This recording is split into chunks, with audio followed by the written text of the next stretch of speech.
제가 여러분께 늘 그렇듯이 질문을 하나 드리겠습니다. 여러분에게 사랑은 감정입니까? 아니면 의지입니까? 의지다. 네. 감정 없어요? 사랑은 둘 다. 의견이 갈리기 시작합니다. 네. 사랑은 의지, 감정일까요? 의지일까요? 둘 다라고 하실 수도 있고. 그럼 제가 질문을 좀 바꿔보겠습니다. 여러분의 사랑은 안전하십니까? 변함이 없으십니까? 아니요라고 대답하시면 큰일 납니다. 여러분의 사랑 어떠십니까? 안전하십니까? 우리가 누군가를 사랑한다고 고백할 때요, 그 사랑은 시간이 지나도 변함없이 그 자리에 머물러 있을까요? 아니면 가만히 두면 식어가고 또 처음과 같지 않은 모습이 되어버릴까요? 우리가 만나는 여호수아는요, 110세입니다. 110세에 눈앞에 죽음을 앞두고 있습니다. 평생을 전쟁터에서 보낸 노 장군입니다. 이 노 장군이 이스라엘 백성들에게 남기는 마지막 유언과도 같은 말씀이 여호수아서 23장입니다. 어제 새벽 예배 때 이 앞부분의 말씀을 나눴고요.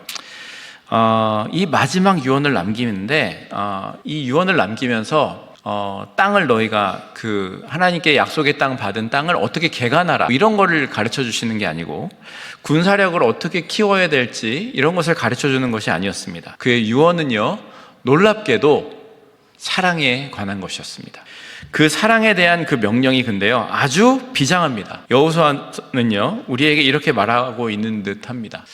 하나님을 사랑하는 것은 단순히 뜨거운 감정이 아니다. 그것은 우리의 생명을 걸고 지켜내야 하는 치열한 싸움이다 라고 말하고 있습니다. 본문을 통해서 우리는요, 우리가 받은 그 영적인 유업을 지키기 위해서 타협을 거부하고 하나님의 신실하심을 기억하면서 스스로를 삼가하고 하나님을 사랑해야 된다는 것에 대한 말씀을 좀 나눠보고자 합니다. 그러면 이렇게 생명을 걸고 하나님을 사랑한다는 것은 구체적으로 어떤 모습일까요? 먼저 11절을 보시면은요, 여호수아가 이렇게 명령을 합니다. 하나님을 사랑하라 라고 얘기하면서 그 11절의 명령을 함께 읽어보겠습니다. 그러므로 스스로 조심하여 너희의 하나님 여호와를 사랑하라 라고 말합니다. 여기서 이 스스로 조심하여 라는 단어, 스스로 조심하여 여호와 하나님을 사랑하라 라고 하는데, 이 스스로 조심하여 라는 단어를 우리가 주목해 보아야 됩니다. 먼저 이 조심하여 라는 단어는요, 그 원형이요, 그 샤마르라는 단어에서 나왔습니다. 이 샤마르라는 단어는 단순히 주의하다라는 그런 것이 아니고요, 가시 울타리를 치다, 또 파수꾼이 성벽을 지키다, 죄수가 도망가지도 못하도록 감시하다라는 이러한 아주 군사적이고 적극적인 행동을 표현하는 단어가 샤마르입니다. 그러니까 조심하는 게 그러면 되겠지, 잘 보면 되겠지, 이게 아니라 주의하여 조심해서 그리고 아주 지키면서 본다는 것을 뜻하고 있습니다.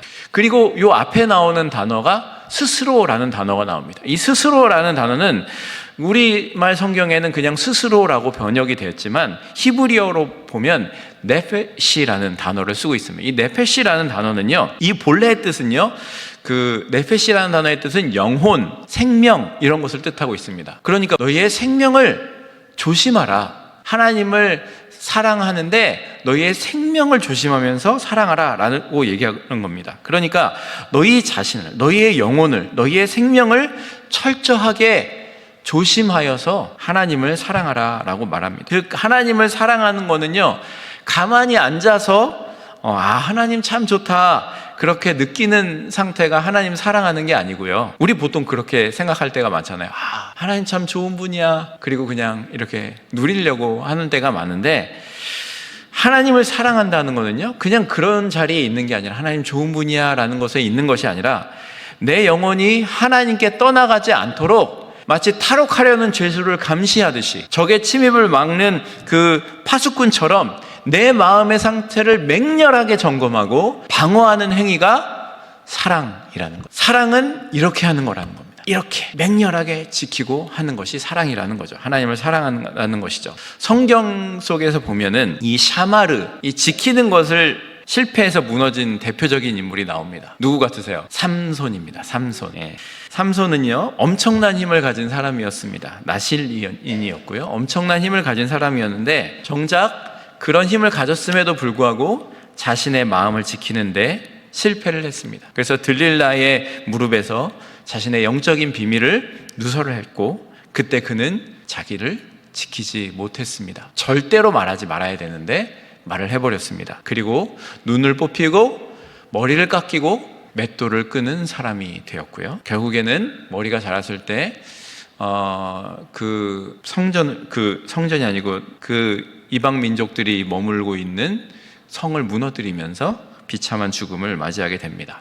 반면에요, 이 사람은 사도 바울인데요, 바울은요, 내 몸을 쳐 복종하게 한다라고 하면서 바울의 바울 서신들을 보면은요, 바울은 감옥에 있을 때나 핍박을 당할 때나 풍랑을 만났을 때나 변함이 없이 하나님께 자신의 마음을 지켰던 사람이라는 것을, 하나님을 향한 그 사랑을 지켰던 사람이라는 것을 보게 됩니다. 바울을 보면 하나님 사랑 지키는 게 저렇게 하는 거구나 하는 것을 배우게 되는 거죠.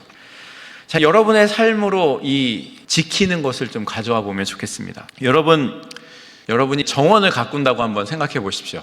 정원을 가꿔요. 그러면 정원을 가꿔 보셨죠? 저는 집이 없지만 교회 정원을 해보긴 했는데, 정원을 가꿔 보면 정원에 그 예쁜 꽃을 피우게 하려면은, 가드닝을 예쁘게 하려면은요, 모종을 사다 심고 씨앗을 심고, 그래서 식물이 이렇게 멋지게 자라게 합니다. 그래서 물도 주고 씨를 뿌리고 이렇게 하는 것을 합니다. 근데 잡초를 여러분 어떻게 하십니까? 잡초를 키우기 위해서 노력하는 사람은 없습니다. 올해는 잡초 농사도 잘 지어야지 하면서 잡초를 키우는 사람은 없을 겁니다. 제가 한번 해봤는데요, 전에 사역하던 교회에 정원이 조금 있었어요. 근데 그 어느 날 잡초가 많길래 막 다 뽑았는데, 거기에 정원을 정리하다가 이런 녀석이 있더라고요. 이 풀이 뭔지 아십니까? 그 캐나다 티슬이라는, 그 한국말로 캐나다 엉겅퀴라는 겁니다. 이 엉겅퀴라는 녀석이요, 이 멀치, 이게 나무를 막 쪼개서 잡초 자라지 말라고 덮어놓은 자리를 뚫고 나오고 있더라고요. 조금 했어요. 그래, 너 그렇게 노력했는데 너도 살아라. 그리고 물 주다가 걔한테도 물을 이렇게 줬습니다. 그리고 잊어버렸어요. 근데 몇 주가 지났는데 얘가요, 이런 식으로 자라더라고요. 이게 막 저렇게 자라더니 보라색 꽃을 피고 막 저게, 그리고 이파리가 다 까십니다. 그래서 엄청 무섭게 자라는 잡초더라고요. 그리고 그렇게 자라가지고 곤욕을 겪었던 적이 있습니다. 여러분, 우리가 정원을요 가꾸는데 며칠만 방치하잖아요. 처음에 내가 막 정원을 예쁘게 꾸몄어요. 제가 앞에 보여드렸던 사진처럼 멋지게 꾸몄는데, 뭐 그냥 거기서 커피 마시면 힐링이 되는 것 같고 멋있게 꾸몄는데, 그리고 나서 잠깐만 방치해 보십시오. 어떻게 되나? 깨끗했던 잔디에서 잡초들이 자라기 시작합니다. 어디서 날라왔는지 민들레가 튀어나기 시작하고, 깨끗했던 그 정원들 꽃나무 옆에 잡초들이 자라서 우거지기 시작합니다. 그래서 망치게 되죠. 우리 영혼도 이와 같습니다. 우리가 하나님을 사랑하기 위해서 의지적으로 노력하지 않고 가만히 놔두면은요, 우리는 저절로 거룩해지는 게 아니고요, 저절로 세속화됩니다. 좀 더 삶으로 가져와 보면, 여러분 퇴근 후에 뭐 하십니까? 밥을 드시겠죠? 그리고 소파로 가시겠죠? 리모컨이나 스마트폰을 켜시겠죠? 그리고 뭘 하십니까? 밀렸던 드라마를 보고, 또 뉴스도 보고, 유튜브 새로 올라온 것도 구독하고 있는 것도 보고, 너무나 자연스럽습니다. 그렇죠? 방해되는 게 없습니다. 하지만 그 시간에 성경을 펴거나 무릎 꿇고 기도하는 것, 이런 거는요, 거스르는 힘, 지키는 힘이 아니면 이 시간을 가질 수가 없는 거예요. 자기 전에까지 최근에 올라온 유튜브 채널을 보는 거는 쉽지만, 자기 전에 가족들이 모여서 큐티 말씀 읽었던 거 나누고, 그리고 말씀 가운데 하루 가운데 감사한 것들을 나누고 하는 거는요, 아주 치열한 지킴, 샤마르가 없이는 불가능하다는 거예요. 부부 사이도 그렇습니다. 결혼식 날에 그 사랑이 저절로 유지가 됩니까? 노력해야지 않으면은요, 서로 말에 상처받지 않으려고 조심하고 노력하지 않으면, 관계를 깨트릴 만한 그런 유혹을 차단하는 의지적인 어떤 샤마르, 경계함이, 지키려는 마음이 없다면 사랑은 금세 식어버립니다. 그렇기 때문에요, 하나님을 사랑하는 거는요, 저절로 되는 것이 아니고요, 어떻게 해야 된다고요? 지켜야 된다는 거예요. 하나님 사랑 어떻게 해야 된다고요?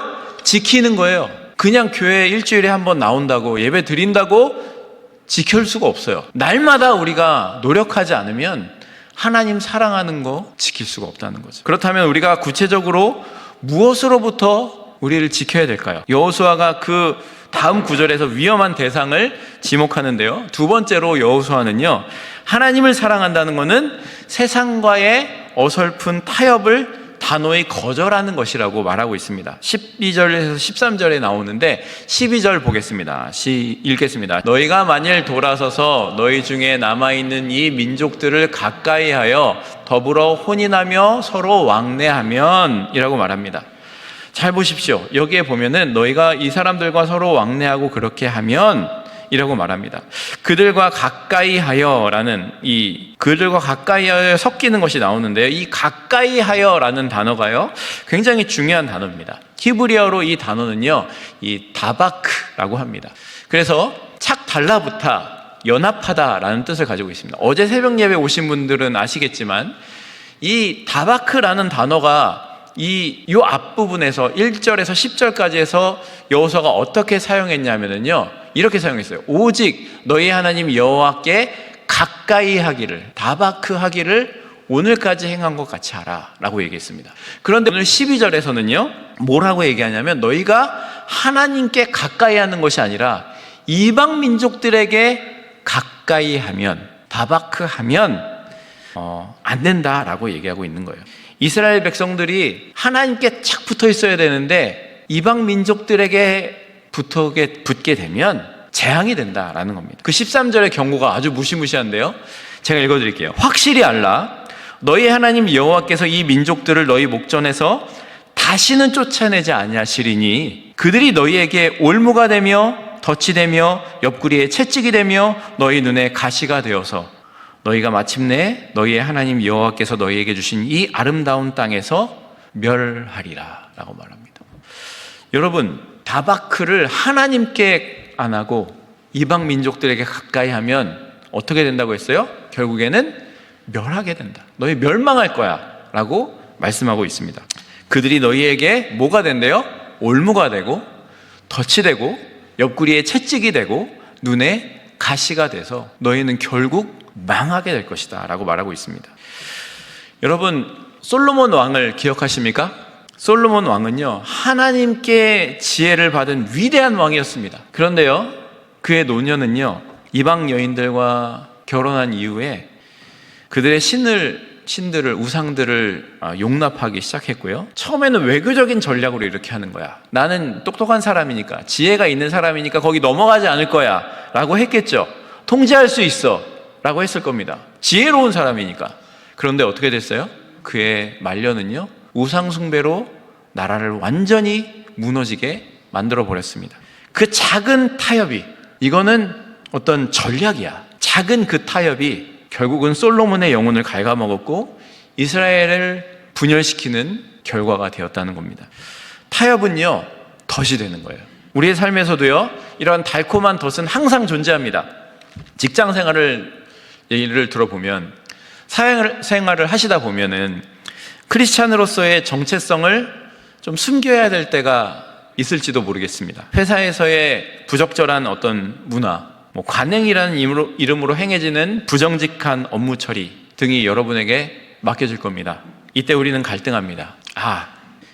이번 한 번만 눈 감으면 승진하는데 도움이 될 텐데, 다들 이렇게 하는데 나만 유별나게 굴면 결국 왕따 당할 텐데, 처음에는 그들과 섞이는 것이 나에게는 이익이고 승진이고 평화를 이루고 인정을 받게 하는 거니까 인정을 주는 것 같습니다. 그런데 이것이 뭐냐면 바로 12절에 말하고 있는 다바크입니다. 하나님께 가까이 하는 것이 아니라 그 우상에게, 그런 덫에 우리가 가까이 하게 되는 거죠. 그리고 그 작은 타협이 결국에는 내 발목을 잡는 올무가 되고요, 그 나중에는 내가 그리스도임을 밝히고 싶어도 이미 함께 저지른 부정직함 때문에 입도 뻥끗하게 하지 못하게 되는 상황, 그것이 바로 옆구리에 채찍이 되는, 눈에 가시가 되는 일들이 우리에게 일어나게 되는 겁니다. 우리가 세상의 즐거움이나 성공의 방식이나 이런 것들과 적당히 섞이려고 할 때 그거는 결코 우리와 공존하지 않습니다. 어떻게 되냐면요, 결국은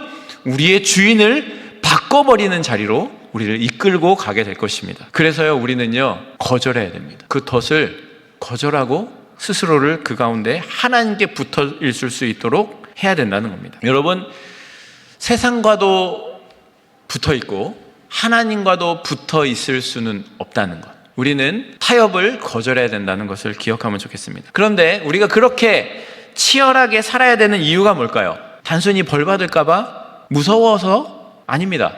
더 근본적인 이유를 이야기하고 있습니다.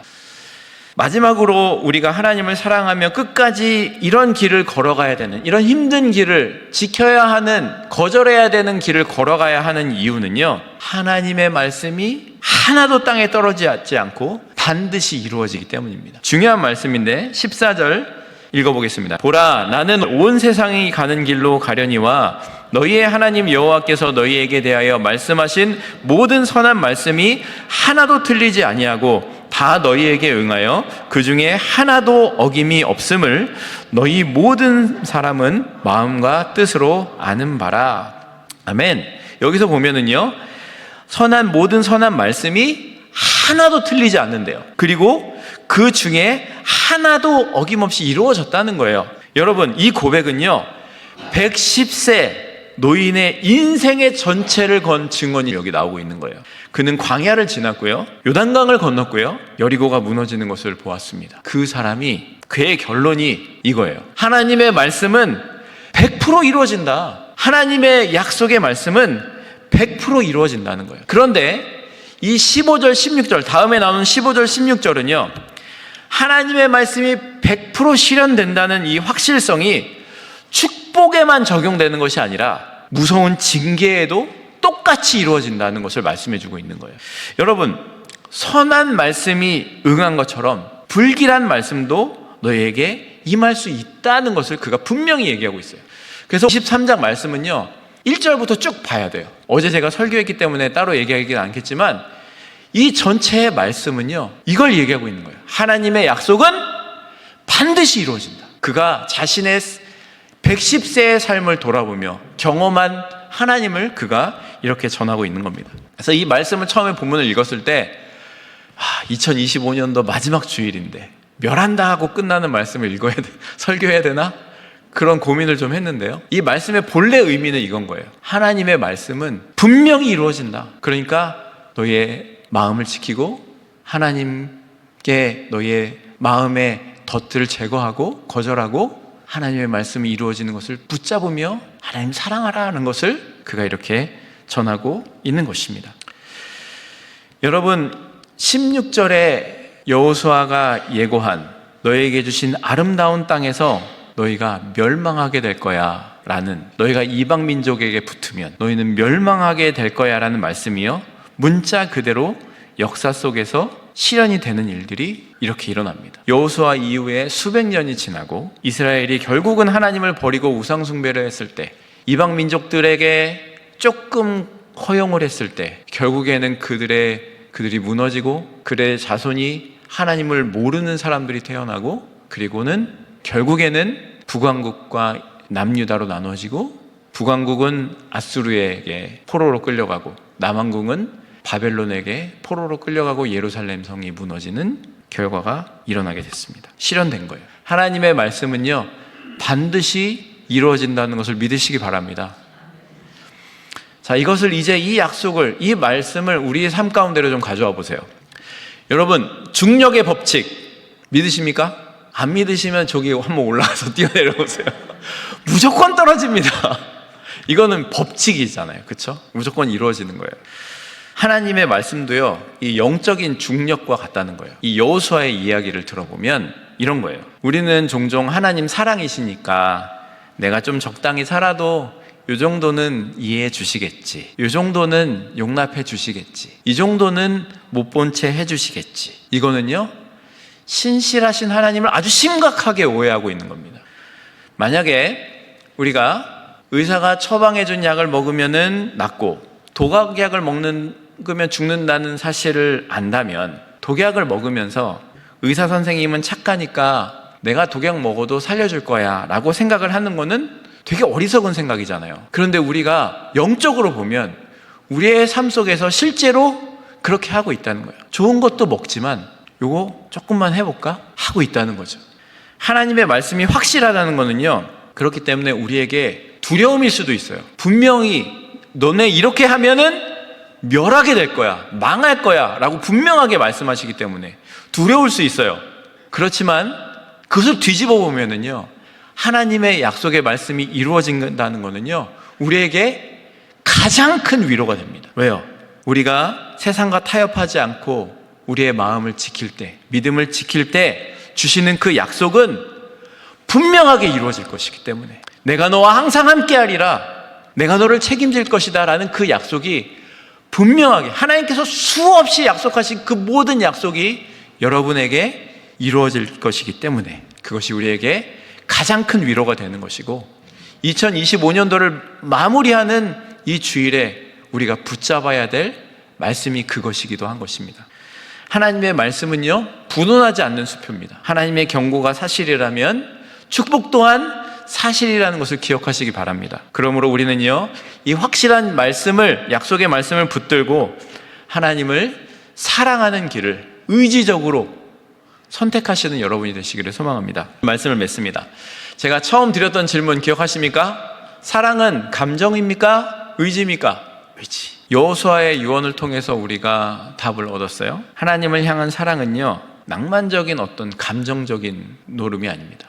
아, 하나님 좋은 분이시지, 내가 알았지, 그냥 누리고 있는 것이 아닙니다. 그 사랑을 내가 경험했다면 의지적으로 붙잡아야 된다는 거예요. 그것을 어떻게 살펴봤습니까? 하나님을 향한 사랑을, 하나님을 사랑하는 법은요, 내 영혼을 끊임없이 살피는 파수꾼의 그 경계함이 있어야 된다는 거예요. 지켜야 된다는 거예요. 그리고요, 달콤해 보이는 세상과의 타협을 단호히 끊어내는 그런 결단이 있어야 되는 거고요. 그리고 마지막으로는 반드시 이루어질 하나님의 약속을 믿고 그 위에 내 인생을 거는 모험이 우리 가운데 있어야 되는 것. 이것이 하나님 사랑하는 법이라는 것을 여호수아는 우리에게 가르쳐주고 있습니다. 여러분, 여호수아가 110세의 나이에 마지막 힘을 짜내 외친 말씀은 이것입니다. 그리고 이것은 우리를 초청하는 말씀이기도 합니다. 여러분의 사랑이 식어지지 않도록, 여러분의 영혼이 세상의 잡초에 뒤덮이지 않도록 다시 한번 스스로 조심하고 주님을 사랑하기로 결단하시는 여러분 모두가 되시기 바랍니다. 하나님의 모든 선한 말씀이 그래서 여러분의 삶 가운데 하나도 남김없이 이루어지는 은혜가 있기를 주님의 이름으로 축원합니다.